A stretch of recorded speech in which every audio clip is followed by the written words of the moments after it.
Le méchant roi, écrit par Hans Christian Andersen, lu par Armen pour Audiocité.net. Vivait, il y a bien longtemps de ça, un roi au cœur orgueilleux et méchant, qui ne songeait qu'à conquérir tous les pays de l'univers et à rendre son nom l'objet de la terreur universelle. Il promenait de toutes parts le fer et le feu. Ses soldats foulaient aux pieds les moissons et brûlaient les chaumières des paysans, de sorte que, de toutes parts, la flamme rougeâtre desséchait les feuilles sur les arbres, et que le fruit restait suspendu tout grillé aux branches noircies et calcinées. Plus d'une malheureuse mère était réduite à se cacher avec son petit nourrisson tout nu derrière les murailles fumantes, pendant que les soldats furieux les cherchaient partout. Et quand ils les avaient enfin trouvés, alors commençait leur joie cruelle.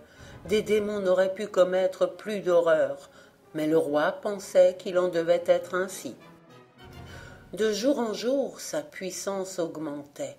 Son nom était devenu pour tous un épouvantail, et la fortune le favorisait dans tout ce qu'il entreprenait.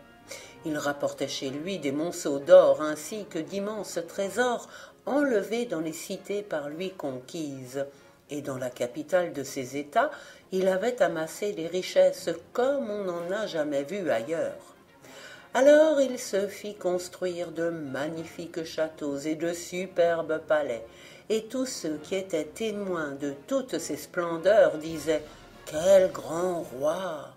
sans songer jamais à la misère qu'il avait répandue dans d'autres contrées, sans entendre jamais les soupirs et les gémissements qui s'élevaient des cités réduites en cendres par l'odieux conquérant.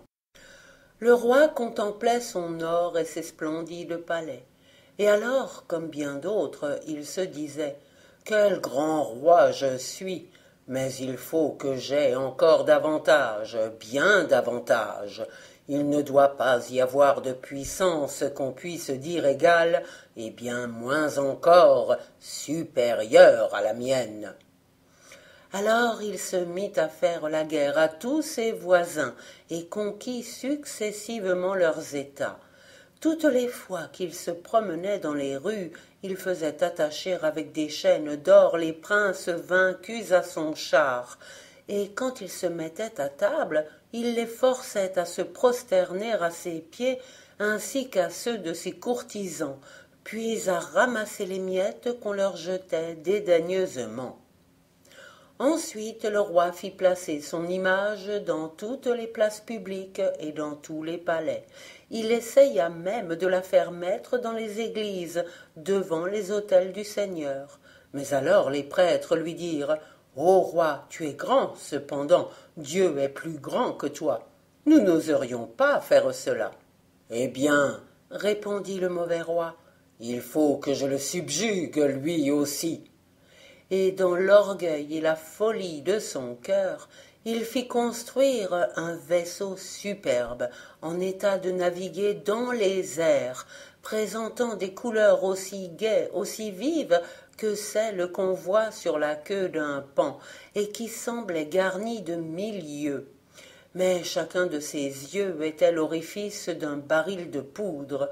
Du milieu de son vaisseau où il était assis, le roi n'avait qu'à pousser un ressort, et des milliers de boulets partaient dans toutes les directions, tandis que les canons se retrouvaient tout aussitôt chargés, comme ils l'étaient l'instant d'avant. Des centaines d'aigles vigoureux étaient attelés au navire. Puis, tous ces préparatifs une fois achevés, il s'envola vers le soleil.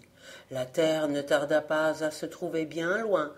D'abord, avec ses montagnes et ses forêts, elle ressemblait à un champ qui vient d'être labouré, et où des brins d'herbe verdoyante s'élèvent çà et là entre les mottes de terre brisées. Ensuite, elle ne parut plus être que la carte bien unie du monde. Et bientôt après, elle disparut complètement au milieu des nuages et du brouillard. Pendant ce temps-là, les aigles s'élevaient toujours plus haut, toujours plus haut. Voilà qu'alors Dieu envoya un seul de l'innombrable légion de ses anges, et le roi de lui faire lancer aussitôt des milliers de boulets. Ces durs boulets rebondissaient comme de la grêle sur les ailes éclatantes de l'ange. Une goutte de sang seulement, rien qu'une goutte de sang, coula de ses ailes plus blanches que la neige. Cette goutte tomba sur le navire du roi. Elle s'y incrusta brûlante et pesant sur lui comme eussent pu faire des milliers de quintaux de plomb, elle le précipita vers la terre avec une épouvantable violence. Les ailes vigoureuses des aigles furent brisées, le vent tourbillonna autour de la tête du roi, et les nuages qui l'environnaient, produits tous par la fumée des villes incendiées par ses soldats, prirent la forme menaçante de griffons longs de plusieurs lieues, étendant vers lui leurs griffes crochues. Tantôt, au contraire, ils prenaient l'apparence de rochers roulant les uns sur les autres et de dragons vomissant des flammes. Le roi gisait à moitié mort au fond du vaisseau qui finit par se trouver pris dans les branches épaisses de la forêt. « Je veux, s'écria-t-il, conquérir le ciel, je l'ai juré et je le ferai. » Il employa les 7 années qui suivirent à construire avec un art admirable des navires propres à naviguer dans les airs. Il fit faire d'immenses approvisionnements d'éclairs, forgés avec l'acier le plus dur, car il ne voulait rien moins que renverser les boulevards du ciel. Dans toutes les contrées soumises à ces lois, de grandes armées furent levées, qui couvraient plusieurs lieues lorsqu'elles marchaient en ordre de bataille. Elles furent placées à bord des navires qu'il avait si audacieusement construits, et lui-même se dirigea de sa personne vers celui sur lequel il devait prendre passage. Ce fut alors que Dieu envoya contre lui un essaim, rien qu'un petit essaim de cousins. Ils se mirent à bourdonner autour du roi et à lui piquer la figure et les mains.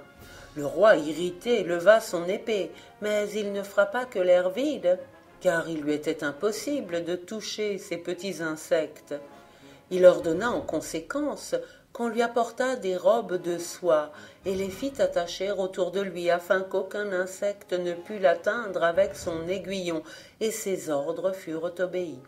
Cependant, un tout petit cousin parvint à se glisser à l'intérieur des robes, à s'insinuer dans l'oreille du roi et à l'y piquer.